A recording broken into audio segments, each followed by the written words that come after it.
MicroBrewr Podcast, Session 17.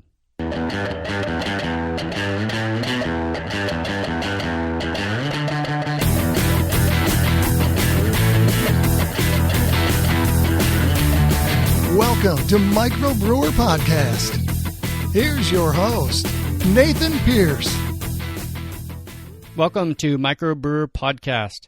We talk about everything craft beer related with a focus for people looking at starting their own microbreweries or wanting to take their existing breweries to the next level. I'm your host, Nathan Pierce. This is a weekly podcast interviewing brewers and brewery owners, going deep to get inside the industry and inside the heads of people who work there. Each podcast is about 30 minutes in length, and we have show notes and other content at microbrewer.com. So go over to the website, check out the show notes, and leave a comment for this episode. I'd really appreciate your comments on the website. It lets me know I'm doing something you like, and it gives you an opportunity to let me know how to improve the show. So go leave a comment, please. And if you like the show, please subscribe in iTunes or Stitcher.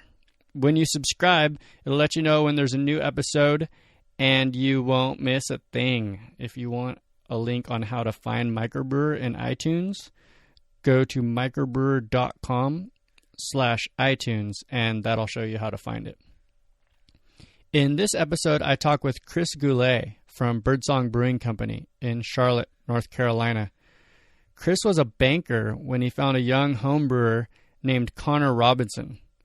Connor was just 21 at the time, but Chris and some of his friends thought they should give this guy a job. So they pulled their resources and started the fourth production brewery in Charlotte. Even though Charlotte and the surrounding metropolitan area has a population of more than 2.3 million, the craft beer bug is just taking off. In Joe Shellerud's blog in February, 61 Brewers Speak Out, What I Wish I'd Known Before Starting a Brewery, Birdsong wrote about wanting a bigger tap room. Well, Birdsong Brewing Company is getting ready to expand into a 17,000 square foot facility with the brew house triple the size of what they're using now. It sounds like it's been a pretty good ride for them, and Chris has good advice about making agreements with the landlord, designing an efficient workspace, and educating customers about your product and a bunch of other stuff. Here's the interview. Hey, Chris, I introduce you to the listeners. Please take just a couple minutes and let us know more about you and your brewery. Hey, thanks, Nathan. Thanks for the invite. Glad to be here on the podcast. I'm the managing partner for Birdsong Brewing Company in Charlotte, North Carolina, and we're really just a small craft brewery. We've only been on operation for a little less than 3 years, but we focus on unfiltered, nominally West Coast style beers, but really we do a wide variety of stuff, including Belgians and some variations on styles that we kind of made up on our own.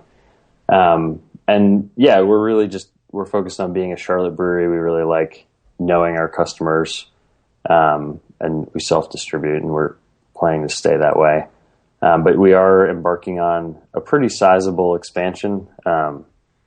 Really, we started pretty small 3 years ago with just a group of friends all pitching in some money, and we gotten to a point where we've grown very rapidly, and we really need a bigger space and bigger capacity, and we're hoping to get that done by the end of the year.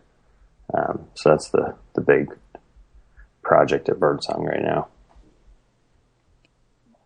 So you guys started with a 5-gallon system, is that right? Yeah, we worked on getting our licensing and kind of building out our business plan, and we really used pretty much 5-gallon batches to do a lot of our initial marketing and really investor meetings too. Like we'd basically bring small batch samples to convince folks to pitch in. And then when we finally opened our production space in 2011, we started with a 10 barrel, which to us seemed like, the biggest brew house ever. for about 6 months until we realized how small it actually was. But yeah, going from 5 gallons to 10 barrels was a pretty big jump. And it definitely took us a little while to adjust our recipes and get used to the bigger system.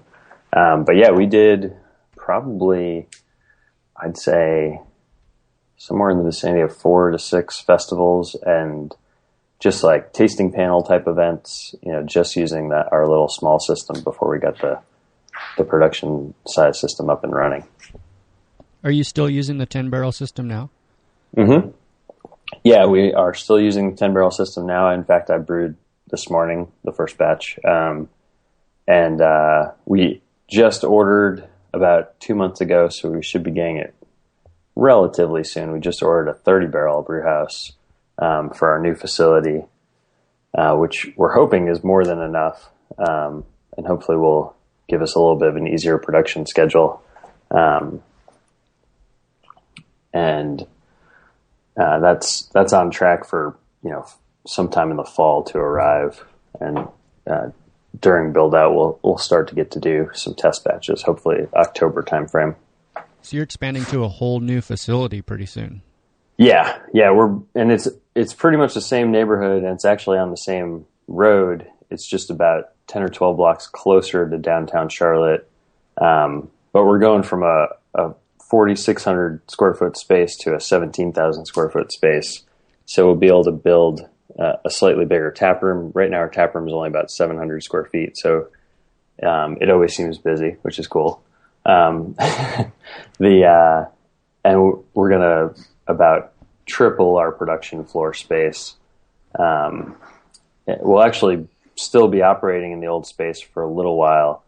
But eventually we'll either transition out of there, or it's possible another local brewery will actually take over. We've had a lot of interest in folks wanting to expand who have really small systems now, and who are really kind of motivated to try and figure out a deal to move into our old space once we're done with it. Wow. Yeah. So things are really happening for the craft beer scene and the really micro-beer scene in Charlotte, huh? Yeah, absolutely. I mean, Charlotte is kind of an interesting story, and I think it probably doesn't follow the pattern of a lot of other kind of craft beer towns, I guess. Charlotte's a pretty big metropolitan area, and really, going back probably 5 or 6 years, there was definitely a trend moving towards craft beer. So a lot of bars and restaurants really started focusing on craft breweries, not from North Carolina. Really, the interesting aspect of the city was that even though these bottle shops are opening and a lot of bars were expanding their draft lineup and really focusing on craft beer, there wasn't very much, if any, local product. And only in the last 5 years have breweries started to open. When we opened, we were officially the 4th production brewery in town. And we've seen that we've been able to, get tap handle space. We're all draft right now, at hundreds of bars and restaurants around the city. And it takes a little persistence and it takes a little work, but we feel like if we brew really excellent beer, and we're easy to work with, that we can get on tap at places, and we've shown that we can. And it's really cool because people are in the Charlotte area and even surrounding towns who'd really never been exposed to craft beer before, because historically the Southeast has always been kind of a little bit behind the times for craft beer. Are really enthusiastic about it now, and we see a lot more home brewers popping up in homebrew clubs and competitions, and people getting really passionate about it. So it's a pretty neat phase to be in for the business. So you guys are just doing kegs right now. You're not packaging into cans or bottles or anything like that. We do growlers out of our tap room, and we have a handful of bottle shops that carry our growlers. They just changed the law late last year in North Carolina, allowing for bars and bottle shops to fill growlers. But the law is a little tricky, so not that many people have started doing it. But we, in a given month, we're probably somewhere around 3 or 4% of our beer goes out in a growler, and the rest of it's all draft. Either we pour it in our tap room, or about 80% of it goes out in kegs to our wholesale accounts. So, Joe Schellerud featured your brewery in one of the blog posts back in February. 61 brewers speak out what I wish I'd known before starting a brewery. Oh, yeah. And I'm not sure who it actually came from. It just says the owners from Birdsong Brewing Company. And you talked about how small your tap room was. It says our consideration of growing customer base was underestimated. People like us a lot more than we ever realized. Sounds really humble to me. Well, we basically, so I guess you have to have kind of been sitting in on some of the brainstorming sessions when we decided we're going to start this brewery. We had met this great young brewer, Connor Robinson. He's our head brewer. And we said, this kid, and at the time he was definitely a kid. He was 21. This kid really knows how to brew beer, and we love it, what he's doing. Maybe we should all pitch in and build a small brewery in town, and at least we know we like it, and we'll see how it goes. And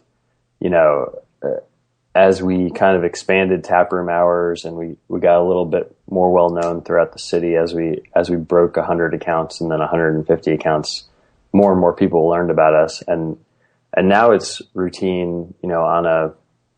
On a given Saturday, we'll probably have anywhere between 300 and 400 people come through the tap room over the course of the day. And we've got a great little patio, but we're always amazed by just how many people show up and are really excited, want to take a tour and buy growlers and t-shirts to go. And it wasn't, it was something we had hoped that would work, but it's worked 10 times better than we ever anticipated. So, I guess that is kind of humbling all by itself, right? I mean, you just had kind of this little idea that maybe it was going to be popular, and then it's so much more popular than we expected. That's a pretty neat story. Yeah. So thanks for broadening the picture for us. I want to talk more specifically about some things that are going on for Birdsong Brewing Company. But first off, frame the discussion for us. Do you guys have like core values or core words or like operating principles that you work by? We do, and we don't really have them, sort of put into kind of a mission statement, if you will. I have a long history in my prior careers in corporate America, and so I tend to be kind of suspicious of anything like that. So, but we brew unfiltered beer intentionally because we think that just tastes a lot better. We think filtration systems take out flavor, and we're not interested in doing that. But we really kind of focus on just working well as a team, communicating with each other, and then really kind of making a connection with our customer. And, you can kind of say that tongue in cheek, like go make a connection with your customer, but we mean like explaining to them why we love the beer, why we love making it. And then, finding out from them what they like. That's one great thing about the tap room is you really get into kind of meaningful conversations with your customers about beer. And you really get to hear what they think about it and what they're curious about and what they want to know. And so really, we communicate and try to be friendly and make sure everybody has a great time. And then we really just focus on excellent product day in and day out. I mean, that's what we're here for. So if we're not making fantastic beer, then we're not really making ourselves happy. So Well, hearing you talk about Birdsong Brewing Company kind of sounds like your success has been accidental, but I feel like it's been a little bit more intentional than we've heard of so far. And I suspect there has been not just great successes, but perhaps some mistakes along the way. Can you talk about the biggest mistake you've ever made as a brewery owner? Yeah. And I looked at that question and it's like when you're when you're a startup and you've never run a brewery before, the list of mistakes is huge. And so it's pretty challenging to try and figure out like which one do I think is the biggest. Pick one out that we can learn from. Yeah, absolutely. So one thing that we did that I definitely know is a mistake and has cost us money and definitely a lot of distraction, is we really didn't have a good understanding and agreement with our landlord when we moved into our space. They thought we were doing one thing and we thought we were doing something else, and we really were never on the same page. I guess my kind of lesson learned there would be, to really diligently vet, not just your landlord, but any vendor or any third party that you're going to be working with. Young brewers or startup breweries are so enthusiastic and so excited about making beer and selling beer and connecting with their customers that they tend to forget that there's a lot of other companies that may be suppliers or may be related in some way that aren't as enthusiastic about it, that are just viewing it as a business opportunity. And so that is definitely a big error on our part, that we didn't find a landlord arrangement that was really beneficial. Instead, it was really kind of a drag on our whole experience. So, do you feel comfortable bringing us there, giving us some details so we can feel like we're right along with you? The city of Charlotte and Mecklenburg County have very specific and very I guess detail-oriented codes and code enforcement. So they give you very specific things you have to do when you build out, and 99% of it is for health and safety. So it all makes plenty of sense when you're building it out. And in the numerous cases, our landlord would fight with us about things that we were required to do. We never really understood what the problem was, and I think it was just they didn't know what they were getting into and didn't like it. And even to this day, we still have issues with parking and numerous just little petty things where, if we had spent a couple extra months and actually found a building owner who was genuinely excited about having a brewery and actually had a better idea of what that meant, I think we would have avoided a lot of just needless fighting and discussion. So it sounds like if craft beer was so new in Charlotte, a lot of people maybe weren't really familiar with what a brewery is and what it means to have a brewery on their commercial property. So if they were exposed to that a little bit more, maybe they would have a little bit better picture before you moved in. Right. That's definitely true. Yeah. And we've run into that, even working with the city who's now at a point where they're very supportive and trying to, be positive and help out the local breweries. Early on, they really didn't understand what we were trying to do. And a lot of confusion kind of resulted from some initial discussions that now that it's more prevalent, people are much more comfortable with it. So that is the case. So you mentioned making so many mistakes. If you could start your brewery over again, what would you do differently to do it better? It's interesting because I'm basically starting my brewery over again. Perfect timing. Yeah. And it's a whole bunch of little things related to just build out. It's like, you don't realize how worthwhile it is to spend money on nice floors that slope properly and are, have correct drainage until you spend 3 years squeegeeing a 3,000 square foot production space. And so we're going to spend a lot of time, planning layout in the new space from a workflow perspective.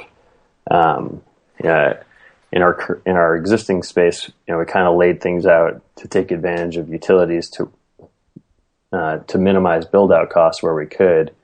But you only do construction once and then you brew every day after that. And, the workflow is much more important, from an employee safety perspective and just overall staff happiness. Happy staff make happy beer. And so, we're really kind of trying to find out and trying to determine how to lay out the brewery so it's as efficient as possible for everybody who works there. And they're not, doing things like climbing on top of kegs to stack other kegs or walking all the way around the brewery to move grain or, all the little things we do now because we've kind of filled out a small space. We're really trying to plan ahead for that. And now's a good idea. Also, maybe you're reflecting on what's the best idea you've ever had for your business. The best idea I've ever had is probably just to hire Connor. And to really kind of the best concept we ever had was really just to say, hey, we're a small neighborhood brewery and we're going to get to know you and tell you about our beer. And, if we make a particular beer that, you really love, we're going to be happy to hear about it. If we make a particular beer that you don't really love, we want to hear what you have to say. And so, I think the, sort of lucking upon a talented sort of secret genius brewer, and then just opening it up to community feedback, probably the two best things we've ever done. And, we've really tried and we've been very successful. I don't know how we have, but we've been very successful at finding just great folks to come in. One of our best sales reps grew up in Charlotte, and so she literally knows everyone. And she's just come in and connected us to the whole city. And we've been able to find all these great folks who are just really passionate and have kind of a special talent. I don't know. I think those are some of the things we've been very successful at. I think sticking to our philosophy of not filtering, which can be a challenge sometimes because people don't always understand unfiltered beer. That they're confused that their pint is a little cloudy or, little things like that. They don't understand that it's not pasteurized and you can't leave it out in the sun. So I think that's paid off for sure, because even though you have all those little education challenges here and there, the quality of the product is so much better, that it works out. So that's more than one thing. Sorry. You've talked a lot about expansion and a lot of success. Has there been a moment when you realized that you finally succeeded, or are you still looking forward towards that?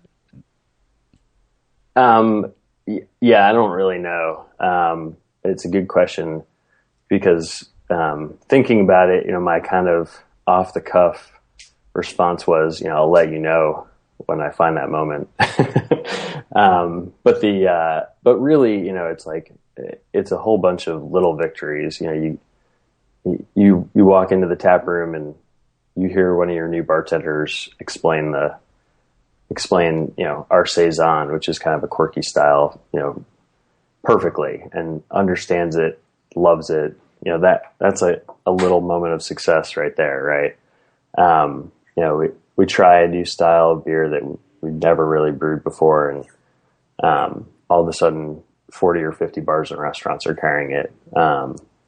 And so there's definitely lots and lots of positive moments of success. I don't know what, the big, like, capital S success looks like, but, there's plenty of little victories. It's neat hearing you talk about this because you have all these little stories here and there. Pick out just one. Tell us your favorite memory since opening the brewery. Bring us there with you. So we've got a regular who lives in the neighborhood, and he's just a great guy. And he always come in. He's always loved, one beer. He loves our pale ale that we brewed from day one. One day he just brought us in a bucket full of chili peppers. And he's like, these came out of my garden. My pepper plants went crazy this year, so I've got a ton of extra ones, and I just want to bring you guys some and give them to Connor and see if he wanted to do anything with them. So like the next morning, or maybe a couple of days later, Connor shows up early in the morning and just goes to his little pilot system and starts brewing this beer that he just kind of thought of on his drive in, and it's basically a Mexican coffee inspired stout. So he uses cocoa nibs, the chilies that Jason had brought us, cinnamon, and local coffee from our coffee shop that's right down the street. And we ended up making Mexicali Stout, which is a beer that we now carry in the fall. The first year we brewed it, we made 3 batches. Last year we brewed it and brought it back out, made 12 batches of it. And people just absolutely love it. We actually won like a Best of Charlotte award for it. But we never would have thought of it if Jason hadn't come in and just given us some chili peppers. And so we actually ended up, we got invited to the Best of Charlotte awards dinner, and it happened to be the day that one of our employees was getting married. So everyone was going to the wedding. So we actually gave the tickets to Jason, our customer, and he went and represented us, which is pretty cool. I bet Jason liked that. Yeah, he was really psyched. He got to go and get in as a VIP, and it was pretty cool. Did he realize that you were going to make beer out of his peppers, or was he just thinking you guys would take him home for your kitchen or something like that? I think he was just giving them to us. I think he just thought, we'd kind of make some spicy chili or something. But I looked at him and I was like, Connor might want to use these for something. I'm going to see what he thinks. And, just kind of went from there. So there's an aspiring home brewer listening out there right now. I know it. What can you tell them is the most important thing that they can do to start a brewery, that they can start doing tomorrow? I would honestly say that the industry is growing up, and the industry is getting more mature. It's like if you don't have a solid business plan and you don't have a solid understanding of the economics of the business, this is a very regulated, very taxed industry. And you really should know all the specifics of what it's going to cost you to produce beer, who you're going to have to pay taxes to or get licenses from, all that stuff. The more you can learn about that, even if you're thinking, well, I need to focus on and perfect my beer, that's true. But you really have to make sure that you have a functional business model. I know a lot of good brewers who have not been successful, and it's not because their beer is not good. It's because they, didn't have a solid foundation in how the business works. Start researching and planning. Yeah. So it's a never-ending education process. So now we have a question from one of our listeners, Eric Cotton, who asks, is it local? I don't know where Eric is. Well, I wanted to specifically ask you this question because I saw the local section on your website, and you mentioned like using local peaches and local jalapenos and local coffee, even local coffee. I didn't realize that there's coffee being grown near Charlotte, North Carolina. Yeah, it's really roasted locally. You can't really grow it in North Carolina, unfortunately, but we are trying to switch to using a lot more local malt. There's a malt house that opened probably 3 years ago in Asheville, which is about 100-ish miles from us. And so we're starting to try to incorporate more of their malt into our recipes too. We try to be part of the community, and we try to support nonprofits and local farmers. If we have a bunch of happy customers and we're busy, then that's all I need. So does the Mexicali stout still use Jason's peppers, or are you sourcing those a little bit further away now? We do still use some of Jason's peppers. We've got a guy in Concord, which is one of the neighboring towns in Charlotte. Mike, he runs a little farm called Green Thumb Gardeners, and he grows our jalapeno peppers and our we'll be using Serrano chilies this time around. But we still grow some jalapenos on our patio, and we'll use those in our jalapeno pail. Okay, now it's time for happy hour. The next set of questions are a little bit lighter. We're going to get to know each other a little better, have some fun, and get inside the industry. So, Chris, are you ready? Yeah, I'm ready. Cans or bottles? This is a really challenging question because from a science perspective, cans are definitely a superior package. In the future, if we end up packaging our beer for more off-premise kind of stuff, we will end up using cans.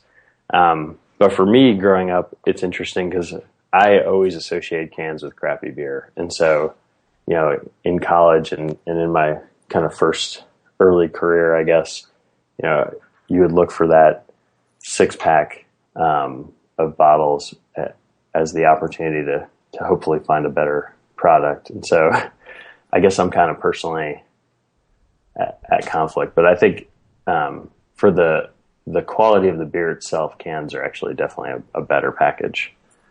What's the most challenging beer you've ever made? As far as complexity, we've made all sorts of interesting and tricky beers. We make a Belgian wit that we put fresh thyme in, and that's always kind of a good kind of a challenging balance to get the Belgian yeast strain to work just right with that fresh herb. So otherwise, it's a relatively small, light beer, but that kind of balance is tricky.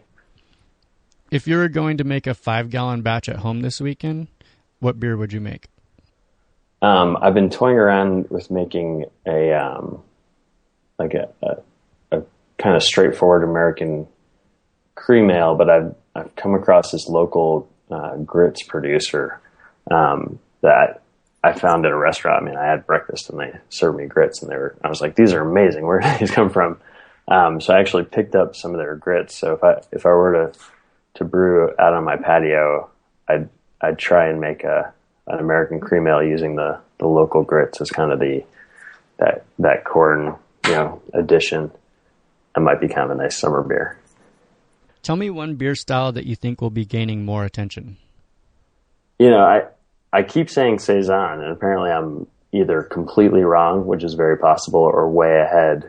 But what I've seen more recently, and I can't tell if it's just my little kind of beer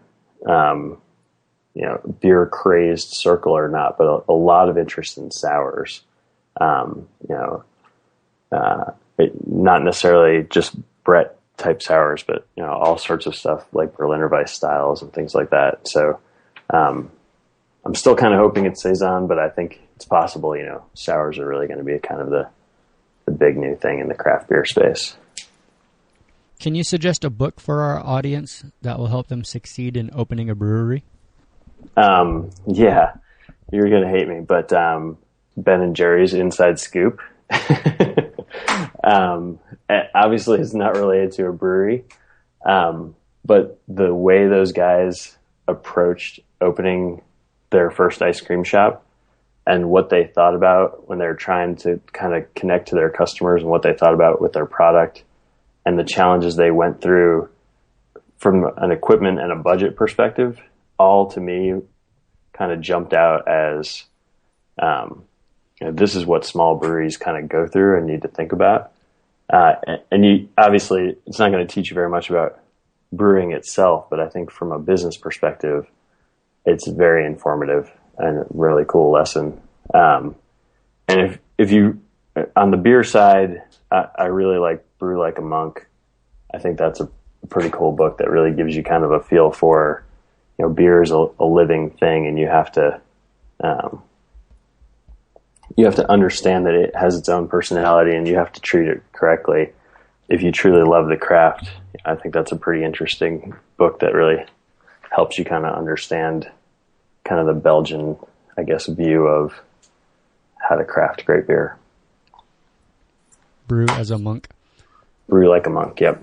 But really, I can't more strongly recommend Inside Scoop. I mean, I think it's just an amazing book. There's all sorts of great books that people have written, memoirs about their breweries, but I felt like those guys really had a great perspective on how to start a small, locally focused, kind of handcrafted business. So.